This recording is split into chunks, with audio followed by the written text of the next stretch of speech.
Well, within the last hour, we've had the latest new figures from Italy, the current centre of the pandemic. 743 people have died in the last 24 hours. It's the second worst daily figure and comes after 2 days in which the death rate had fallen. Let's speak to our correspondent in Rome, Mark Lowen. And Mark, those figures are absolutely huge again.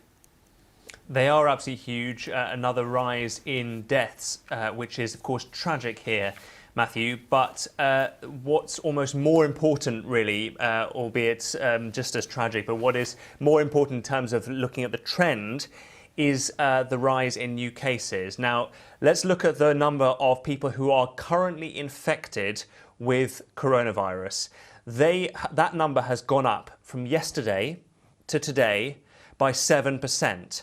That is the third day in a row that the rise has slowed from one day to the next, and it suggests that Italy is now in a downward trend of new infections. When you look at the total number of cases, which includes those who are being cured and those who have died, then the rate is roughly the same as yesterday. It's just over 8%. But what we are seeing, I think, is that we are now in what appears to be a downward trend, a downward fall, let's say, a downward spiral, in terms of new infections, which suggests that the restrictions that Italy has imposed across the country are beginning to work.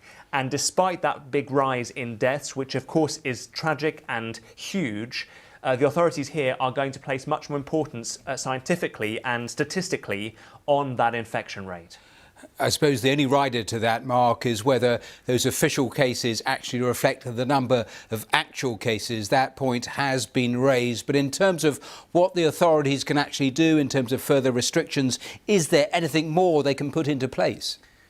Well, the Prime Minister Giuseppe Conte has just spoken, and he has said that he hopes very soon to be able to ease the restrictions. However, he has also said that the fine for violating the rules on movement is increasing from a maximum currently of €206, that's about $220, to €3,000, that's about $3,500. So they're being hiked. It's being hiked considerably to try to discourage people from going around. When we were driving around Rome today, on the way back to the office, we were stopped by police. We were pulled over, asked to produce the document that allows you to justify why you are moving.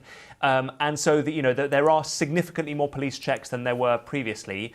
But sounding a note of optimism from Giuseppe Conte, saying he hopes to be able to ease those restrictions. But of course, they will only be eased when it is clear that the infection rate has dropped considerably, because the Italians, the government and the people here are not taking anything for granted. They know that they still have a huge mountain to climb.